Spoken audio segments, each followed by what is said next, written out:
Welcome back to the Speak Smart podcast. Today, we're taking a deep dive into the world of effortless English learning. We've got some really interesting insights from the Effortless English Zone YouTube channel to guide us. Learning a new language, you can sometimes feel like climbing a mountain, but what if there was a more scenic route? A path that's more like an enjoyable hike? That's what we're exploring today. Yeah, that's a great way to put it. And the video starts off with this really interesting analogy. It says that setting goals for language learning, it's like having a map for your journey. If you don't have a map, you're kind of wandering around aimlessly and you can easily lose motivation. Right. It's like trying to travel to a new city without using a GPS. Yeah. You might eventually get there, but it'll take a lot longer. Yeah. You'll probably miss out on some amazing sights along the way. So how do we even start with setting these language learning goals? Well, the key is to start small. Think bite-sized, achievable goals, things you can actually achieve. Because each time you get a win, it builds your confidence. So instead of saying, I'll be fluent in 6 months, try something like, this week I'm going to master 5 new English idioms. It feels much less intimidating that way. That's a great idea. It's like breaking down that mountain climb into smaller base camps. You celebrate those small wins and keep the momentum going. But life gets busy. So how do we actually fit consistent English practice into our already packed routines? Well, the video suggests thinking of it like a daily ritual, something you actually look forward to doing. Maybe it's listening to an English podcast while you walk the dog. Or maybe it's reading a few pages of a captivating English novel before bed. I love that, finding those pockets of time in your day and turning them into opportunities for effortless learning. They also suggest something I never would have thought of before. They suggest talking to yourself in English. I know, right? It might sound a little silly at first, but it's a surprisingly effective way to get comfortable thinking and speaking in English. And there's no pressure of an audience. Just imagine walking around your house, narrating what you're doing, like, okay, now I'm making coffee. Should I add sugar today? I've actually started trying this. Yeah. It was kind of liberating. There's no fear of judgment, just pure practice, like giving yourself permission to just play with the language. But let's face it, we're all going to make mistakes as learners. How do we deal with that fear of messing up? Yeah, that's where I thought the video's perspective was really interesting. They really encourage us to reframe how we think about mistakes. Instead of seeing them as failures, they say, we should try to see them as stepping stones to fluency. I love that. Mistakes are going to happen. It's inevitable. And honestly, it's how we learn and grow. By the way, the creators have also launched 2 new YouTube channels to help us along our learning journey. They're called Effortless English Skills and English Challenge Zone. We'll put links to both channels in the show notes so you can check them out later. One thing that really stood out to me in the video was their emphasis on speaking and listening. These are the skills that can feel really daunting for a lot of English learners. Absolutely. And they're right. Speaking and listening, these are at the heart of communication, whether you're chatting with colleagues, ordering food at a restaurant, or just striking up a conversation with someone new. Exactly. But I think a lot of us, myself included, we have this fear of sounding awkward or not being understood. So how do we push past that and just start speaking? Well, the video says that it's perfectly normal to feel nervous. The key is to just keep practicing. And remember, every mistake is a learning opportunity. They even suggest that quirky tip we mentioned before, talking to yourself in English. Yeah, building that fluency muscle without the pressure of an audience. But they also shared another technique that I found really interesting. They said, try repeating phrases you hear throughout the day. Oh yeah, mimicry is so powerful. By repeating phrases from movies or songs or podcasts, you're internalizing the rhythm and intonation of natural English speech. It's like you're training your ear and your tongue to work together seamlessly. I've actually noticed that when I do that, I start to pick up on the subtle nuances of pronunciation that I might have missed before. It's like my ear becomes more attuned to the music of the language. Speaking of music, they had a really great tip about using music to improve pronunciation. Oh yeah. It's such a fun and engaging way to learn. Songs with clear pronunciation and repetitive lyrics can be super helpful for mastering sounds and rhythm. And you're also naturally exposed to vocabulary and expressions used in a real-world context. I love that. It's like sneaking in a language lesson while enjoying your favorite tunes. But let's be real. Not every English speaker sounds like they're singing a pop song. How do we deal with the challenge of understanding all those different accents and speeds? Yeah, that's a tough one. But the advice in the video is really simple. Immerse yourself in as much varied English as possible. You can start with content that's a little bit above your current level, and then gradually challenge yourself with faster speech, different accents, and even slang. I've found that watching movies and shows with English subtitles and then slowly weaning myself off of them has been really helpful. It forces me to actually listen and trying to decipher the meaning from the context. That's a fantastic strategy. They also have another great tip. Listen to short audio clips or videos multiple times the first time. Just try to get the general idea of what's being said. Then, with each listen, try to pick up on specific words, phrases, and nuances you might have missed before. It's amazing how much more you understand with each repetition. It's like you're peeling back the layers of an onion, revealing all these hidden details and subtleties. Speaking of revealing details, there's another aspect of listening they emphasize: active listening. Right. It's about going beyond just passively hearing words and really engaging with the material on a deeper level. They suggest asking yourself questions while you're listening, like, what's the main idea here? Or how does it connect to what I already know? I like that. Turning listening into a kind of detective game. You're actively searching for clues, piecing together the meaning, and to really make sure you understand, they recommend summarizing what you've heard in your own words. Exactly. It's a great way to test your comprehension and make sure you've really grasped those key points. Plus, by putting it into your own words, you're making the information more meaningful and memorable. So we've explored that dynamic duo of speaking and listening. But there's another powerful pair of skills that we need to talk about: reading and writing. Ready to unlock the secrets of the written word? I'm ready. Reading and writing. They're like the anchors of language learning. They give you that solid foundation for understanding grammar, expanding your vocabulary, and developing a more sophisticated way of writing. I love that analogy of reading as unlocking a treasure trove of English language riches. It's such a great way to put it. But there's so much out there to read. Where do we even start? Well, they have a really good tip for that. They say, choose materials that you're actually interested in, whether it's like a thrilling mystery novel or a biography of someone you admire, or even a blog about something you're passionate about, like sustainable living or something. The point is, reading should be a pleasure, not a chore. I agree with that. It's about finding those books or articles that you just can't put down, the ones that make you forget that you're even practicing a language. But what if you're just starting out and you're feeling a little intimidated by those more complex texts? That's where those graded readers come in. They're like stepping stones, designed to help you bridge the gap between beginner and advanced levels. There are series like Oxford Bookworms that offer simplified versions of classic novels. Or you can explore contemporary stories that are specifically written for language learners. Oh yeah, I remember using those when I first started learning French. It made such a difference.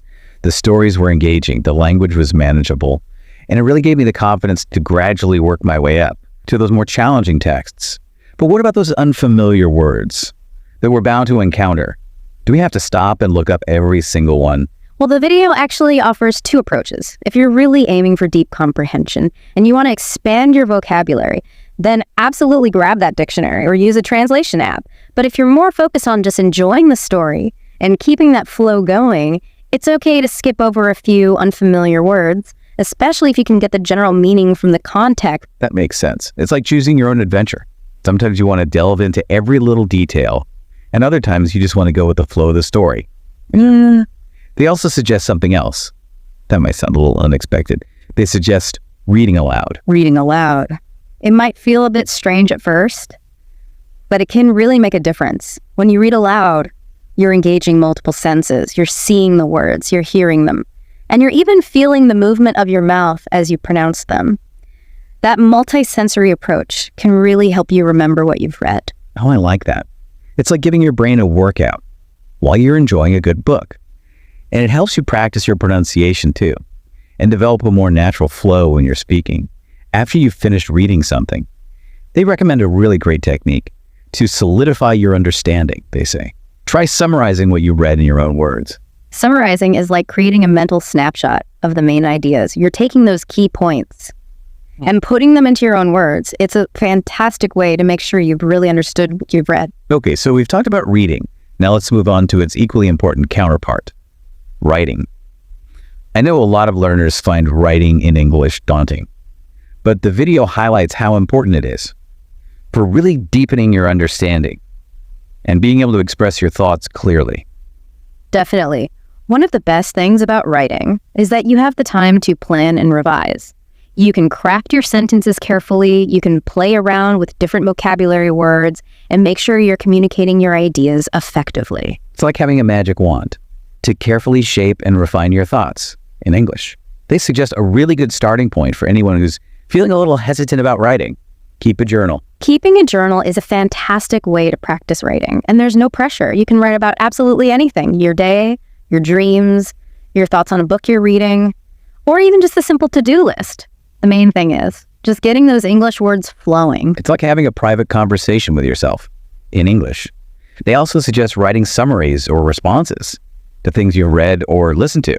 Oh, that's a great idea. It's a way to combine different skills and reinforce what you're learning. You could summarize a news article, or write a review of a movie, or even respond to a podcast you enjoyed. That's a great idea. And if you're ready to try something a little more formal, they recommend practicing with letters or emails. Writing letters or emails is a great way to practice different tones and styles, and you can work on things like grammar and sentence structure. You could write a letter to a friend, or compose an email to a colleague, or even try writing a blog post. That's a good idea.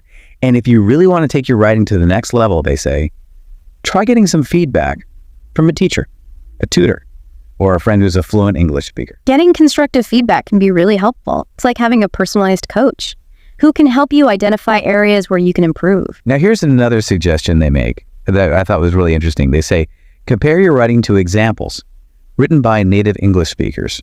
Oh, that's smart. It's kind of like studying the brushstrokes of a master painter. You can analyze their style, their sentence structure, and the words they choose. And that can help you develop a more natural and fluent writing style. I've noticed that when I read high-quality English writing, whether it's novels or essays or even well-written articles, it subtly influences my own writing style. It's like osmosis. You absorb those nuances and rhythms of the language without even realizing it. That makes sense. And they end this whole section on writing with a reminder that's so important for any skill.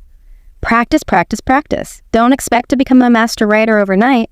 The key is to write regularly, even if it's just for a few minutes every day. It's about building that writing muscle and increasing your stamina over time. So we've covered a lot of ground today, from setting goals and establishing routines to exploring the nuances of speaking and listening and reading and writing. But there's one more crucial element that connects all of these skills together, and that's motivation. Motivation is so important. It's what keeps us going when things get tough, when we hit those plateaus, when we just feel like giving up. It's what turns a chore into a challenge and a struggle into a triumph. I love that. But staying motivated can be really hard, especially when we're juggling so many things in life. So what are some practical tips for keeping that language learning fire burning bright? Well, the video talks about the importance of setting those small achievable goals, the ones we talked about earlier, breaking down that big goal of fluency into smaller chunks that feel more manageable. Right, like the saying, how do you eat an elephant? One bite at a time. Instead of focusing on the whole thing, we can celebrate those smaller wins along the way. And you know what? They even suggest rewarding ourselves for those wins. I know it sounds kind of silly, but it really works. Whether it's treating yourself to something nice or just taking a break, it's important to acknowledge your progress, no matter how small. It helps to reinforce those positive learning habits. It's like giving yourself a pat on the back. And it reminds us that learning a language doesn't have to be all about strict routines and schedules. It can be fun too. But what about when that initial excitement wears off and the routine starts to feel a bit monotonous? How do we keep things fresh and engaging? The video really emphasizes variety. They say it's important to shake things up, try new activities, experiment with different learning methods, and just find ways to have fun with it. Like adding a little spice to the recipe. Exactly. Maybe we take a break from the grammar drills and watch an English language movie, or listen to some music, or even try writing a silly poem or a short story. And speaking of having fun, they have a suggestion that I think a lot of people will love, they say. Try incorporating games into your learning routine. Games? I'm intrigued. Yeah. There are so many great language learning apps and online games that make practicing vocabulary and grammar and pronunciation really fun. It's like you're sneaking in a language lesson while you're playing a game. I love that. It taps into that natural competitiveness and makes the whole learning process feel less like work. But sometimes even with all the fun and games and variety, we might still hit a wall. or feel stuck, or just need a little extra encouragement, what do we do then? That's where the power of community comes in. The video talks about how important it is to connect with other English learners. You could find a language exchange partner, or join a study group, or participate in online forums, or even just chat with friends who are also learning. It's like having a team of cheerleaders, cheering you on, sharing tips and tricks, and celebrating your victories together. Knowing you're not alone in this journey can make all the difference. Speaking of journeys, the video ends with a really important reminder. Learning a language is a marathon, not a sprint. So true. It's a journey with lots of twists and turns, ups and downs, moments of triumph and moments of frustration. But the important thing is to keep moving forward. Even when progress feels slow, They remind us that every bit of effort counts. Every word we learn, every conversation we attempt, it all adds up.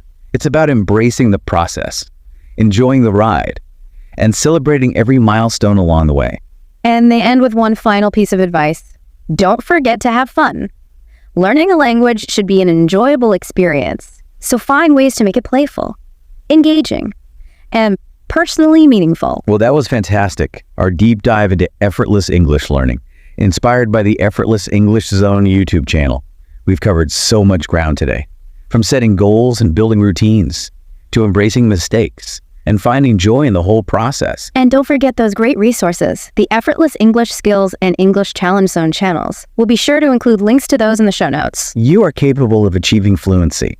Believe in yourself, stay curious, and keep practicing. And remember, a little bit of effort every day can go a long way.